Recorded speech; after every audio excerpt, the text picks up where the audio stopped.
This is so wizarding. This is Anna from the Pop Prison Power Podcast, and this is the Geek World All-Stars Podcast Network. Broadcasting very fast and very dangerous from the planet Malastare. You are listening to So Wizard. You're thinking, people gonna die? The only podcast to make the Kessel run in under 12 parsecs. There'll be no one to stop us this time.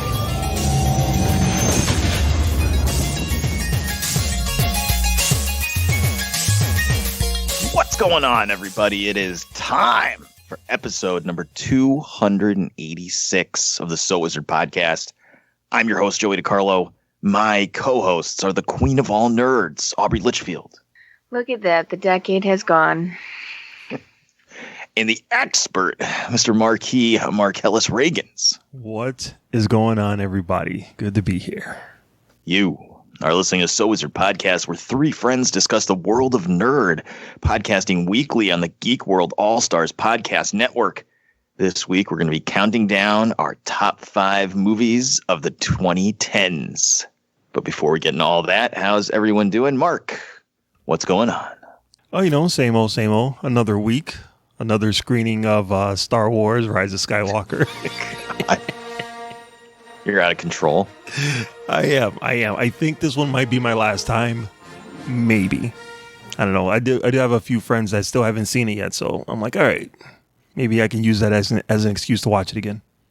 But yeah, I keep waiting for that moment where it's not fun, and I haven't gotten to that point yet. So yeah, I'm enjoying it. Awesome. How about you, Aubrey? What's going on? Nothing much. Just doing classes. And we opened up a new location at work, which was pretty cool. And we got a cease and desist letter, which was also pretty cool. Nice. Welcome to the family. So actually, talk about Fantastic Four. Josh Trank is opening a brewery like right across the street. Gonna have Chihuahua shit all over the walls. There was doo-doo feces thrown all over the walls, the floor, the ceiling, and it stunk so bad. So we have this thing. We're the first craft brewery in Virginia to create a hard seltzer, right? It's like this big thing right now, a huge trend. Everybody's creating hard seltzers, but we're the first brewery in Virginia to do so. And so the name of our hard seltzer was Whitewater, because obviously our brewery is adventure themed. So I work at a brewery called Adventure Brewing, and everything is adventure themed. So our hard seltzer was called Whitewater, and this brewery in Colorado heard that we had this thing, waited for a little bit, and then they had like a different beer released years ago that they don't even make anymore, which they had called Whitewater. And so they heard that we had it, waited a little bit, trademarked the name, and then trademarked the whole name plus hard seltzer with the intent of releasing a hard seltzer called Whitewater. And then sent us a cease and desist letter and told us that we had to change our name after we've been producing it for about a year and a half or so, had it labeled and everything. So they sent us a cease and desist letter. So now we're actually running a contest to rename this hard seltzer because we don't want to have to battle it. I mean, we would win because we own like the website and everything, and it's been in our possession for a longer time. So we would win if we went to court, but there's no real reason to do so when we can just put the money towards something else. So we're just going to rename it, and we're running a contest or something to rename it. So nice. How about Blanca Agua? Yeah, I do. So yeah, that's been my my life. Past couple weeks is just work, school, sleep, work, school, sleep. So it's been fun. Yeah, I'm sure. Yeah. Joey, how have you been doing? Oh man, I've been rough, man. I've been sick probably the last like 5 or 6 days. but it hit me real hard on Friday, and I called out of work. And I don't like to call out of work, period. But I certainly don't like to call out on a Friday. I couldn't even like move. It wasn't happening. I slept all night and I slept all day. I got up. I went to work on Saturday. I was still kind of a mess, but I didn't want to call out and screw them over. And I left at lunchtime, which is 4:30 in the morning. After we finished our work, we had already finished our work for the day because it was a smaller night. But and then I came home. I had Sunday off. I slept all day. I got up. I went over to a friend's house to watch wrestling. Royal Rumble was that night. I figured I'd be okay. I wasn't feeling great, but I was just sitting on the couch. So I figured I could at least pull through. And that was fine. I came home the next day. I felt a little better. I went to bed and I got up and I was a mess again. And I called out of work and I went back to bed. I got up. I called out of work. I went back to bed. I got up. And now I slept all day today and here I am. So I've literally been laid up for like 5 or 6 days. So. It is unlike you to call out of work for one day, let alone multiple days. Yeah, no, I haven't been this sick in probably like 5 or 6 years. So whatever coronavirus or whatever it got me. I was a little cautious when Jen cooked the bat soup. I wasn't going to eat it. And then, here we are. But no, I feel better today. I can always tell when I'm getting like super sick because my eyes start to hurt. I can just feel it in my eyes. And I wear contacts, so that like makes it worse. And then it just spirals from there. But I mostly have just been doing double shots of NyQuil and sleeping for 6 days. Yeah. Get up, slug 2 cups of NyQuil, go back to bed. But yeah, I should be fine. Coming out of it, I'll work tomorrow night and Friday night and Saturday night. And then I got Sunday off to rest and back at it again. So no rest for the wicked. That's right. That's right. But enough about us. Marcellus, why don't you tell the listeners where they can find more So Wizard Podcast? All right. So everybody can go to SoulWizardPodcast.com where you will find new episodes every week. Movie reviews from yours truly. Netflix and Amazon and Hulu streaming picks from our buddy, the awesome Adam Mollyhawk. You'll also find our merchandise there, so you can purchase some of our Soul Wizard t-shirts and sweatshirts and look good while you're representing the show. Another great way to support our show is by doing your Amazon shopping through the link that we keep right on the website. You click on the Amazon logo, that big A. You do your shopping, you receive your products, and that way you'll be helping out our little show. You can also find our social media links there. We have Facebook, Twitter, and Instagram. You can subscribe to us on Apple Podcasts and give us a 5-star review while you're there. You can also find us on the Stitcher Radio app for your tablet or smartphone, Podbean, Google Play Music, iHeartRadio, Pandora. We have a Patreon page if you want to support our show monetarily. Patreon.com/SoulWizardPodcast. We also have a YouTube page with new videos up, being put up by Adam Mollyhawk, which are awesome. Shout out to everyone in the Geek World All-Stars Podcast and Network. Back to you, Joey.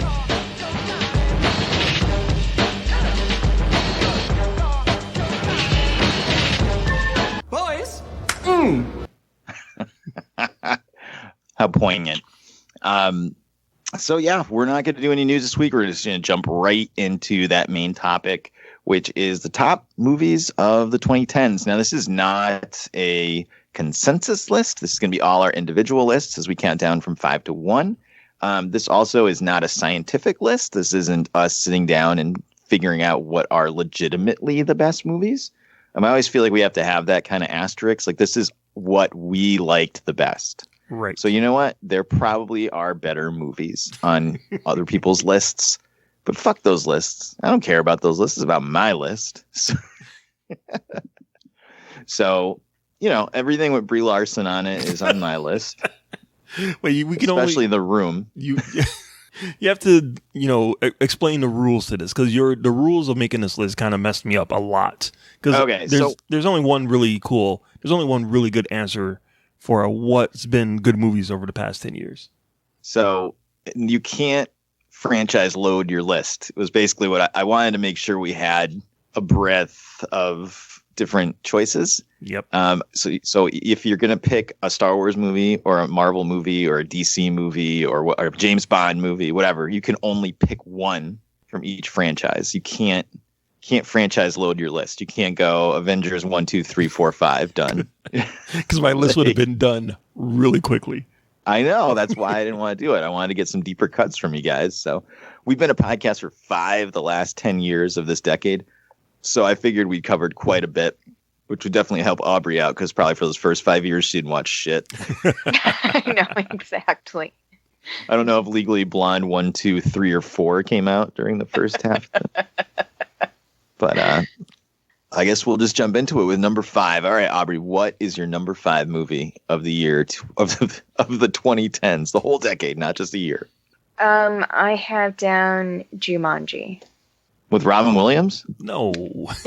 No, the one with The Rock and Jack Black and Kevin Hart. Jumanji. It's my number 5. Awesome. Why did you like this movie so much? I don't know. It was hysterical. It's just Kevin Hart and The Rock play really nicely with each other, and their quips to each other. It's just like I saw Jumanji 2 when it was in theaters, and I laughed so hard. It's just probably the only thing the jabs at each other is the only humor that I really find in movies. Like if I go see a comedy, I don't really laugh as much. It's not my type of humor. So I don't know. It was really funny. I liked it. I liked it as a reboot. It was a good reboot. All right, Marcellus. What about you? Number 5. All right, since you handicapped my list for the best movies of the decade, I did have to dig a little deep. So my number 5 is a movie I'm pretty sure neither one of you have seen. It's 2016's Sing Street. Takes place in the 80s. It's from one of my favorite directors, John Carney, and it's about a kid who gets put into. He used to go to a private school in Ireland in the 80s, and his parents send him to like a just regular public school, and he's not used to it. So in order to impress a girl, he tells her that he has a band and he's going to make a music video, and she's going to star in it if he gets it together.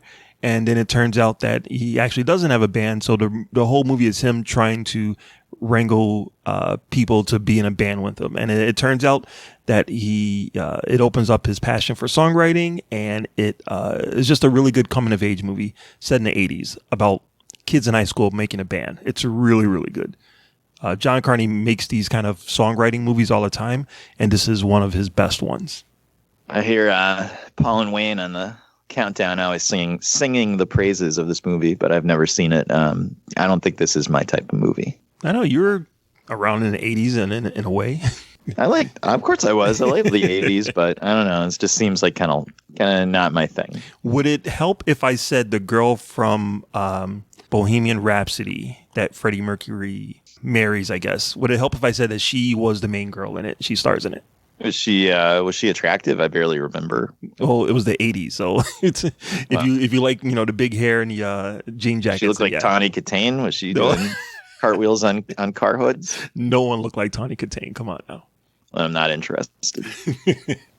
All right. Well, my number 5 is a movie I did see in the movie theater, shockingly enough. Not when it was first released, but maybe a year or two later. I mean, not a year or two, but it definitely wasn't something that was released like a normal movie was released. I ended up seeing it in a art house theater maybe a year after it came out, and that would be 2011's Attack the Block. Oh, damn it. How did I skip that? Ah, exactly. It's a sci-fi alien invasion movie starring John Boyega. I think that was his first role, maybe? Yeah, it's the first thing that I've ever seen him in. And it basically aliens are invading Earth, and it takes place just in one block area of, I think it's like, I don't know anything about England, so it's London. It's a London neighborhood, and they're defending their apartment building from aliens, this street gang. It's freaking awesome. If you haven't seen it, it's great, especially for a low budget movie. The special effects and the aliens look phenomenal. And it's just great. It's hilarious. It's just really well done. That's why I was so excited when he was announced for Star Wars, because I really liked him in this movie. And I was like, all right, this is cool. This is good casting. So yeah, you've seen it, Mark. Aubrey, you've never seen this, right? No. I don't know if it's on any streaming service, but it goes for you and anyone that hasn't seen it out there. Obviously, it's on my top 5 of the decade, but good Lord, if you haven't seen this, you definitely need to. But we'll move on to number 4. Aubrey, what's number 4 on your list? So This was a really hard list to make. Seriously. And I gotta go with Bohemian Rhapsody. Whoa! Oh my God, Aubrey, you're picking all these movies that are like recent. I know. Somewhere epic film guy Nick is crying. I loved this movie. I really did. It was so good. I have some older movies that are more like on my honorable mentions. Okay. And it's possibly because, they came out so early on in the 2010s that I'm not in as much love with them anymore as I am with more recent movies like Bohemian Rhapsody. Because I loved that movie. That was so good. It's perfect. So it's my number 4. I also loved that movie. Warts and all. I know a lot of people like to make fun of it, but you know what? I don't give a shit. I loved that movie. I've seen it once. I'm good. I mean, I'll watch it again. If it's on, I'll watch it, but I'm not in a big hurry to watch it again. I've seen it twice. I want to watch it again soon, but it's hard. I mean, that's part of being on this podcast. It's hard to find time to do anything that doesn't involve the podcast or watching things for it. So doing things for fun is long gone. But yeah, I'll watch it again. Jen and the kids have all watched it. Ginny saw it in the theater with me, but Colin and Jen watched it and they both loved it. So we're predetermined to like it because we all love Queen. So I don't know. I can't imagine if you don't like Queen a lot, maybe you won't like it as much. That could be a thing. But I guess we'll move on to Mark's number 4. All right. So my number 4 movie it's a modern movie too. It came out 2019. It's part 3 and I can only pick one of them. Oh God. So I had to pick part 3. It is John Wick 3. Oh. Out of the 3 John Wick movies, it's the one that impressed me the most. I love the first one. I like the second one. I like a lot of the second one. But as you know, if you watch movies, the third part of any trilogy is usually like the weakest one. It's very rare that part 3 would be as good as the first one or even better. And everything about John Wick 3 was, except for a few story points, staggeringly amazing. Everything. Trying to say Superman 3 is not up to par with the first 2. That's exactly what I'm saying. As much as I love Richard Pryor and the kryptonite made out of tar. Blade Trinity? No. Other than Ryan Reynolds' abs and Jessica Biel's like arms, that movie doesn't exist. But yeah, John Wick 3 is just I can only pick one John Wick movie. That's the one I'm going to go with. If I'm stuck on a desert island with my DVD player, that's the one I'm going to pick because the dogs, Halle Berry, just the set piece, the third act is just staggering. So yeah, that's my number 4. So it was definitely the dogs that put it over the other 2 for you? That whole dog sequence, yes. Because seriously, when was the last time you saw something like that in a modern movie? Never. And it's well shot and just brutal. I saw it in the theater with both kids, and there were a lot of people in the theater with us, and the whole movie was just people quietly watching and then going, oh, over and over again the whole time. So it was very enjoyable. Awesome pick, Marcellus. So I will jump in with my number 4. We're going to take you all the way back to 2017. Another recent movie. It is Baby Driver. Nice. What? You never saw this, Aubrey? I never saw it because it looks stupid. He's a baby and he drives. Come on, Aubrey. Maybe it's in the trash. Boss Baby cinematic universe. Trash. It's not. First of all, it's not trash. I don't know. I understand after seeing the movie why it was named that, but man, that was a hard sell. I remember going to see it, and I was like, "This is gonna be awesome." And I was like, "Janine, come see this movie with me." And she's like, "I'm not going to see that shit." I'm like, "All right." So I went by myself, and I came home like, "You missed out. The movie was phenomenal." And finally, when it came out on Blu-ray, she watched it, and she's like, loves it. It's one of her favorite movies of all time now. And I was like, I told you. But yeah, I mean, it's just great. The way it's edited, the way it's shot, things are all set to music throughout the whole movie. It's got a really cool story and some amazing car chases in it. It's just a really fun movie to watch. It alternates between being awesome and funny the whole time. I really, really enjoyed myself watching it. It just sadly, not enough people gave it a chance because of the title. Reminds me a lot of Jojo Rabbit when you're like, check out this movie, it's awesome, and people are like, I'm not watching that shit. Like, no. Man, that's another one I have to add to my honorable mentions. But 2017's Baby Driver was my number 4. So let's jump to number 3 for Aubrey. I have down Rogue One. Wow. That seems low. Yeah. It's because the other two are superb. But yeah, and Rogue One is my number 3. I loved it. It is my favorite movie that's come out in this decade for Star Wars. I mean, I've said plenty of things about it in the past. That is a fantastic pick, and that's another movie I'm pissed I didn't think of. Damn it. Yeah. Wow. All right, then. How about you, Marcellus? What is your number 3? Well, Joey, it's funny that your number 5 was produced by Edgar Wright and your number 4 was directed by Edgar Wright. My number 3 is also directed by Edgar Wright. Squeaking right in, coming in, year 2010, Scott Pilgrim versus the World. What? What? Let's keep in mind that your 4 and 5 were made by the same guy, more or less. So people can be wrong once in a while. So, to make my list, I had to think of movies that were really like cinema defining. You know what I mean? Movies that just kind of like made me fall in love with movies. And, with all of the MCU being kind of off the table, there really isn't a lot of movies that like kind of touch my film loving soul. Scott Pilgrim versus the World is one of those movies. It was just on recently and someone was quoting it. And I literally just spent like 2 hours just saying quotes for that movie. It's the perfect example of a comic book movie with love for video games. That's a hero's journey. That's funny.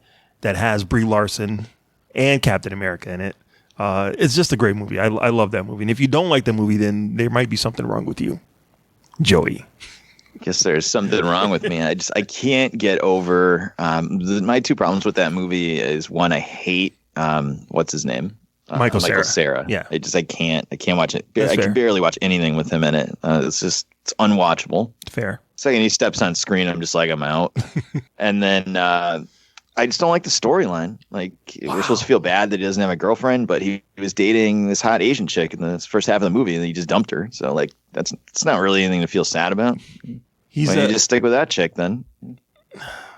Exactly. You don't have an answer for that. You don't have an answer. No, I do have an answer for it, but I'm not. We don't have time. We don't have enough time on this podcast. Angry. Oh, that's funny. Someday we'll have to do a Scott Pilgrim retrospective. I'll watch it for the first time in like 10 years. There you go. The thing that cracks me up is that you love Attack the Block and Baby Driver. That's the part that baffles me. I like pretty much every movie he's done except Scott Pilgrim I don't like at all, and The World's End was just kind of blah. Okay. All right. Well, at least you watched it. I feel like The World's End I didn't like just because I don't really drink, and a lot of it was centered around drinking culture. Yeah. So maybe I just didn't, it just wasn't for me, The whole movie's about them trying to drink at all these different bars, and I just don't give a shit about that. All right. One day we'll have to do. If it was a movie about like straight edge and like going to like Earth Crisis shows and everybody's wearing like camouflage cargo shorts, I mean, I would have been all in. But they call it Joey the movie. That's right. All right, my number 3.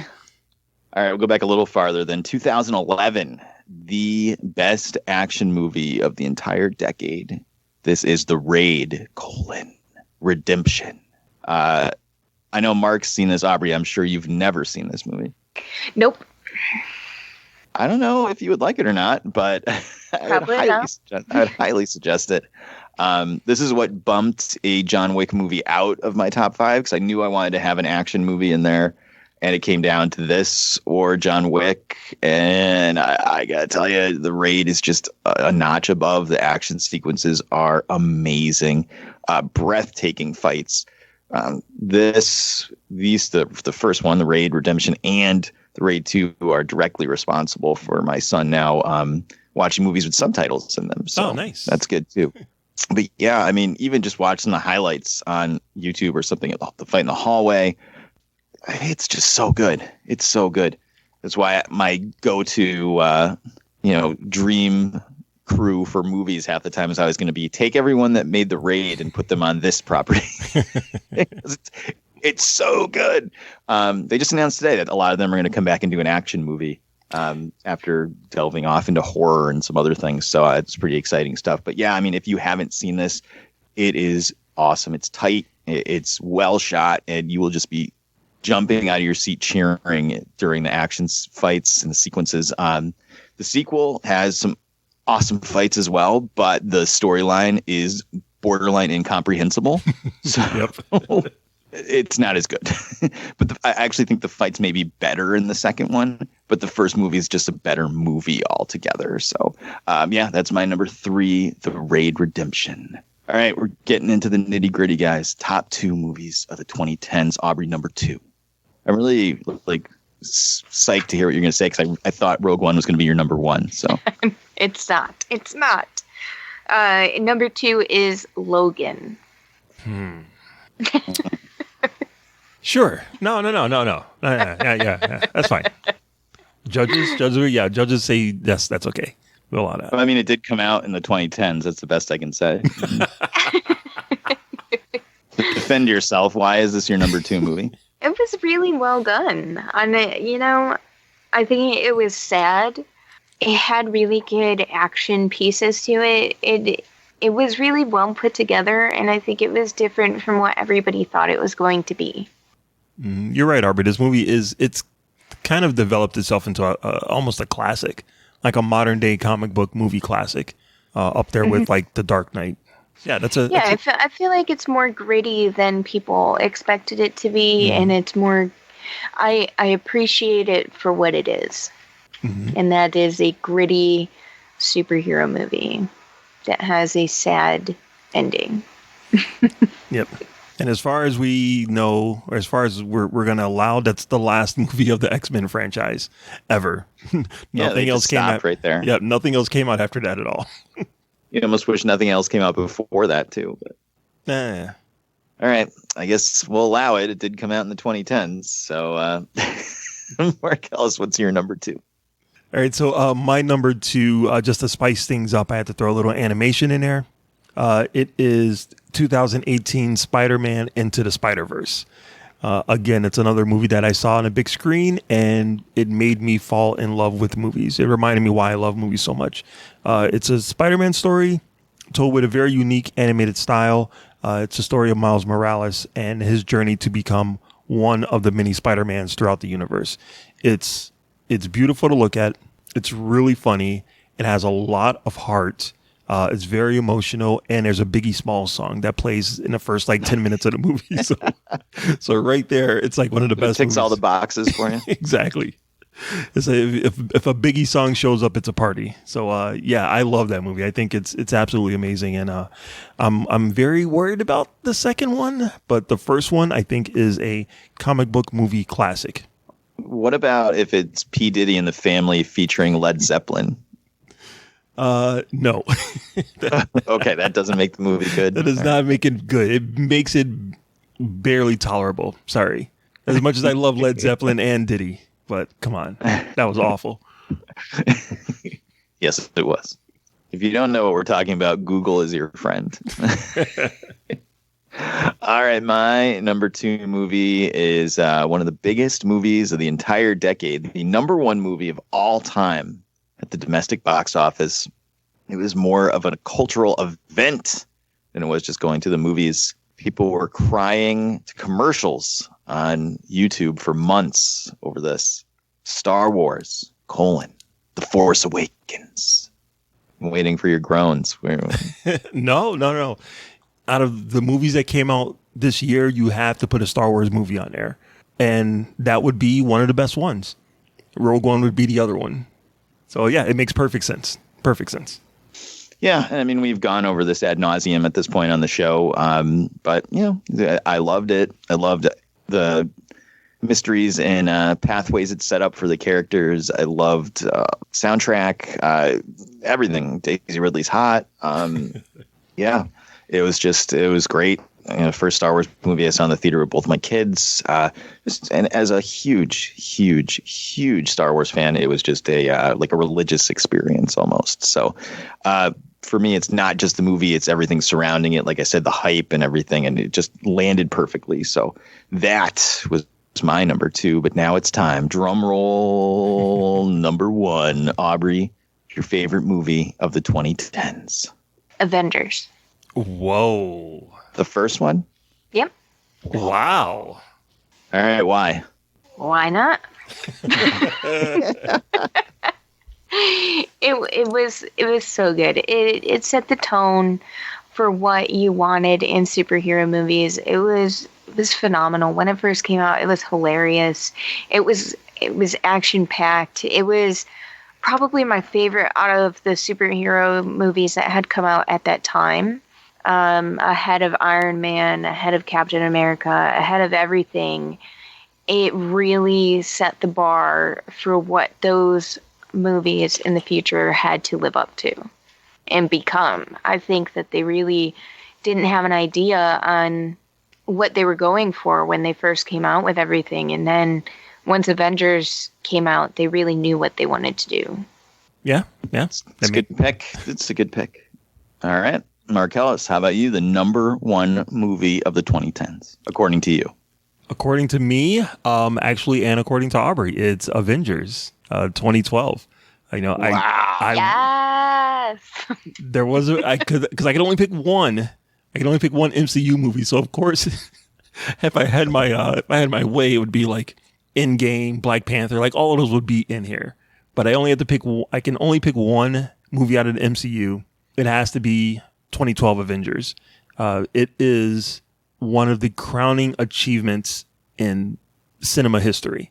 The fact that Joss Whedon was able to figure out a way to bridge those movies together and put it in a new package and make it a good movie, make it a solid movie. I mean, there's a few like plot things that kind of are like the Chitauri like suddenly being defeated by the master ship.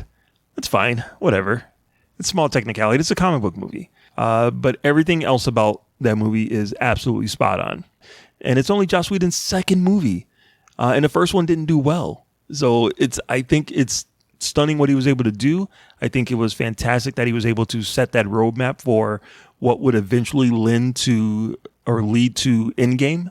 And it's a masterpiece. Something, and it came out within these past 10 years. So yeah, I agree with Aubrey. Avengers. Wow. All right. Well, I'm going to kind of complete the trifecta here, but I'm not going to. So there's no way in hell an MCU movie was not going to be number 1 on the list. Let's be real. As much as I love Star Wars, the MCU is as every generation gets their own thing, is the Star Wars of this generation. Yep. It's what kids are out of their minds for. I know my kids like Star Wars, but they love Marvel movies. And yeah, it's going to be 2014's Captain America, The Winter Soldier. Wow. I had a feeling that would be your choice. It is the best MCU movie with the best fights, the best in media res feeling of it felt like picking up a comic book off the shelf as a young kid. When I was a kid, you didn't have the internet and you didn't have any of this stuff. So when you started reading comics, which you could buy at the local convenience store on a rack, we didn't have to go to special stores out in the middle of nowhere and pay $5 a copy. They were like 65 cents. There wasn't any help. You just picked one that looked cool and you went from there. And that's how a lot of kids went DC or Marvel. Like, what would you buy first? So for me, it was Spider-Man, it was Avengers, it was Captain America. And it just felt like that. The movie starts, Cap's on a mission, and then it just goes from there. The fights are amazing. Probably the best hand-to-hand combat sequences. Well, there's actually some really good ones in Civil War too, but some of the best hand-to-hand combat in the whole Infinity Saga. You have just a whole sequence on the highway with Winter Soldier is top-tier action movie making. it's just great. Plus, you have Scarlett Johansson, Woman Crush Hall of Famer, looking the hottest that she has in 10 years of Marvel movies. So to me, that is the best movie in the MCU. It was tough because like Avengers or Infinity War or Endgame or even Black Panther could have been up there, but that's my favorite MCU movie. So that is my number one. That's fair. That's fair. I'll definitely allow that one. All right. As long as you guys will allow it. Yeah. We didn't have Adam here to pick some random movie that no one else had. So let's get some honorable mentions from you guys. Honorable mentions, Aubrey, so it didn't make your list. I had quite a few. So I had Warrior with my man. That's a good movie. It is such a good movie, and he is smoking in that movie. I also had Bridesmaids, because when I saw that movie, I laughed hysterically, and I watched it on repeat when it first came out. The movie was so funny. Thor Ragnarok, Easy A, We're the Millers, A Star is Born, and Jojo Rabbit. Wow, We're the Millers. I'm kind of surprised at that one. I actually really like that one too. It was really funny. It has it's I could see his face. Jason Sudeikis. Yes. And Jennifer Aniston. Mm-hmm. Sounds right up my alley. You'd like it because Jennifer Aniston plays a stripper. I don't like Jennifer Aniston. Oh, well, she plays a stripper and at one point does a dance. I correlate her with being forced to watch Friends when Jen and I were first dating. So, well, maybe not first dating, but we were dating long enough where I wasn't allowed to say I don't want to watch it. So, nice.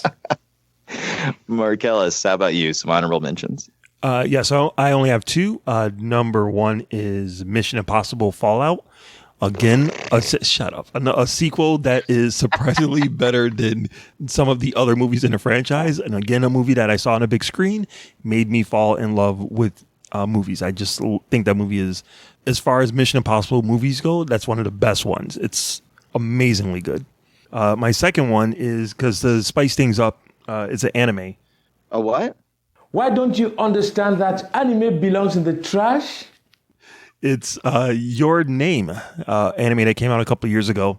That is actually currently going to be remade into a big American romance in a year or so. But it's basically about a kid in high school. He lives in a big city in Tokyo, a girl who lives in a small town outside of Tokyo, and they wake up in each other's bodies. It's like a body switching movie. But it has a lot more themes than that. And the animation is absolutely stunning. I'm not going to give away what the story is because, like I said, the remake is coming soon. But it is one of the best animes I've ever seen, and I was really psyched to see it on a big screen. It's a movie that I saw, and I'm like, holy shit, this is what storytelling is all about. So I absolutely love it. So those are my two honorable mentions. All right. Well, I actually had a few honorable mentions. Let's see. Now, for my John Wick movie, I picked John Wick 2. What? Wait. You picked John Wick 2 over 1 and 3? Yes. Wow. Who are you? I like that one a lot. I picked No John Wick because the dog dies. In the first movie. I'll never forgive. That's fair. Aubrey doesn't forgive and she doesn't forget. I do not. Just like John Wick. Yeah, John Wick 2, I loved. Honestly, I kept thinking about which ones I liked the best, and I love all three of them, but I couldn't pick all three of them. So you picked the worst one. Well, I love the sequence where him and Common are like shooting each other in the subway. Yeah. And we do get to see him actually kill someone with a pencil in this one. So, yep. So John Wick 2 had Pacific Rim. Oh, God. What? Movie rules. Into the Spider-Verse, Jojo Rabbit, Ready or Not. Oh, yeah, that's another really good one. And my pick for the best kids movie of the last decade was Paranorman. Nope, never saw it. You never saw that? No. Did you ever see Coraline? Yeah, I did see that one. I like that one a lot. Right on the same level. Paranorman, Coraline, and Kubo and the Two Strings. Just three knock it out of the park movies from the same studio. And as awful as Box Trolls was, I will forgive them forever for those 3 movies. So, especially as a parent, when you have to watch terrible movies all the time, to actually get some that are good. But yeah, Paranorman is amazing. So that's it. That's our picks for best. Now, we can't talk about the best without talking about the worst. So I asked you guys to pick at least one movie that was the worst movie of the last 10 years. Marcellus. Oh, this one was so easy for me. There's one movie that, even though it came out in 2010, and even though it's 10 years later, I still fucking hate it. And if I ever see the director, deep. I'm like, yeah, exactly. It is M. Night Shyamalan's The Last Airbender. Holy shit. What a way to piss on a perfectly established franchise. It is one of the worst adaptations I've ever seen of anything. And the original show is so good. And if there's a way to screw it up royally with a huge budget, he found a way to do it. It's staggering how awful it is. So yeah, that's the worst movie of the decade, hands down. That's probably why we didn't get into that press room at New York Comic Con for his show on Apple Plus or whatever the hell it is, because they heard this podcast. Thought you were going to attack him. You're going to go in dressed like Avatar. Seriously, like Navi is going to jump out and attack him. Yep, they know what's up. All right, Aubrey, what is the worst movie of the last 10 years according to you? This one, so I had 3, and it's really tough to choose. No, list them all 3 to 1. I have That's My Boy. Oh, that came out. Didn't you make us watch that? I did. Shows how much she cares. Yeah. It's horrible. I also had Fantastic Four and It Follows. Oh, wow. Nice. So I still have not watched It Follows, but I've seen a lot of people pick that as one of the best horror movies of the last decade. Oh, yeah, you'll love it, dude. Go ahead and watch it. Go right ahead. I think me and Mark both agreed that movie was awful. Wow. All right. Well, we've seen a lot of bad movies over the last 10 years. Independence Day Returd, gents, was a really bad one. Just in the last year, Glow Ass was really bad. There's only one movie which got the lowest score from me in the history of this podcast. Wow. Movie that we've been talking about for, it feels like, forever, and we'll always talk about it. And that is Batman versus Superman, Dawn of Just Ass. There is no way that's the worst movie of the decade. That's if you use the formula that I use for a bad movie, like obviously Cats is a worse movie than Batman versus Superman. But when you're sitting there watching Cats, like, you had no expectation walking into Cats. Like, you saw the previews for Cats and you were like, this is going to be shit. This isn't anything they promised me. Right. You saw you heard the scuttlebutt in the trailers for Hellboy. You knew it was going to probably be pretty bad. Stuff like that. Walking into Batman v Superman, this was supposed to be like Warner Brothers / DC's counterpunch to Avengers. This was their big shot to establish themselves as a cinematic universe. Obviously, the fan base was there at start, because if you look at the numbers for the box office, it had one of the biggest opening Thursday nights in history. And by Sunday, it had completely cratered. Because the movie is an abhorrent piece of shit. It's borderline unwatchable. And we've talked about this a million times on the podcast, but before anybody, tweets or emails about the quote unquote ultimate edition, where for some reason you're like, you know what? This movie sucks ass. Let me add another hour to the runtime. I'll just go back to my original quote when we watched the ultimate edition. The original cut of Batman v Superman is like waking up and having found that someone shit in your bed. The ultimate edition is waking up, seeing the shit in your bed and understanding why it's there. But guess what? There's still shit in your bed. What a piece of trash that practically derailed the DC Comics cinematic universe. How do you fuck up? Think about this. Just think about this. How do you fuck up Batman and Superman together on the screen for the first time ever, with the first cinematic appearance of Wonder Woman? How do you fuck that up? They found a way.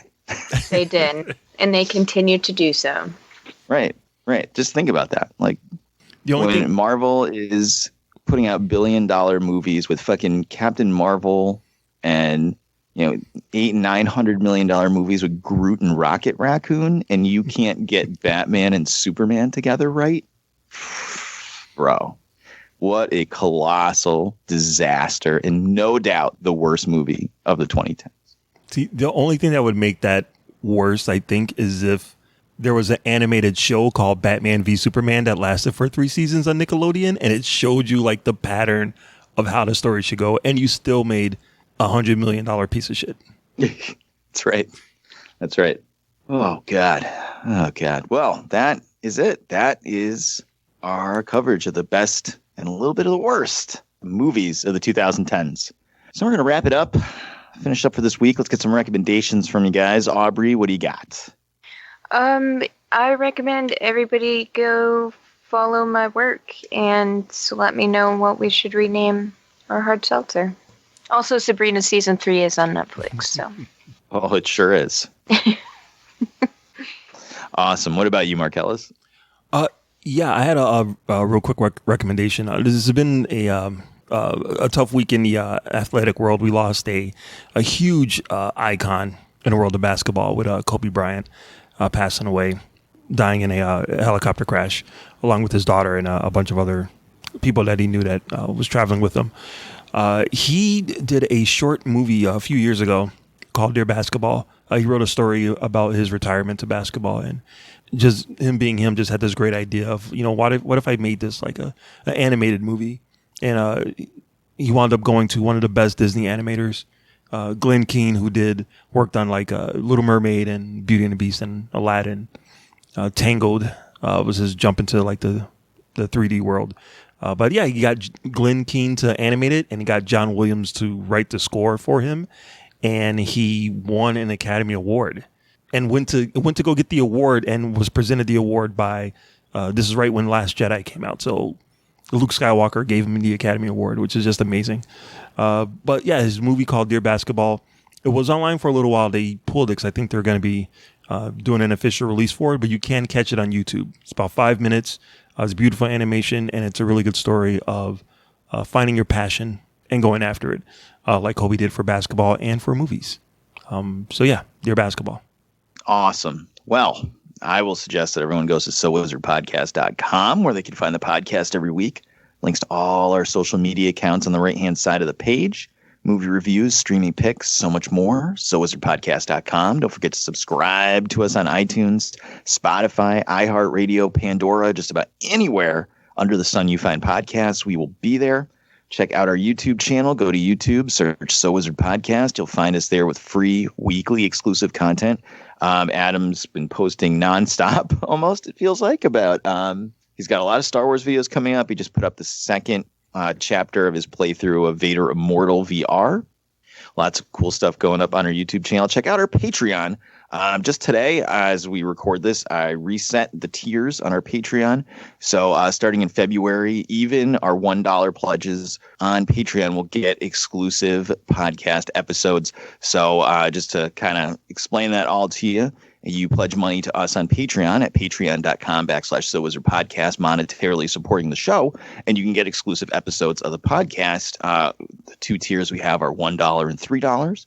$1 gets you some mini-sodes that I'll be putting out each month. This is going to be just me reviewing different movies, TV shows, and nerd things that we don't really talk about on the main show.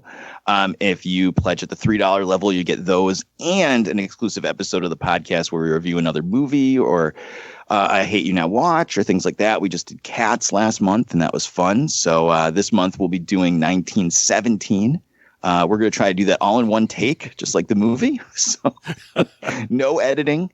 We're just going to keep going until we screw up, and then I guess we'll have to start over again. No, we're going to get it right. The whole review, beginning to end, nonstop. One take.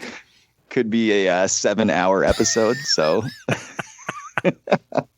we'll see what we could do. But yeah, so if you were thinking about jumping on a Patreon, even at the $1 tier now, you can get extra exclusive content. So check it out. Let's see here. I will suggest that you check out the show Outsider on HBO. I believe this was an Adam streaming pick a week or so ago.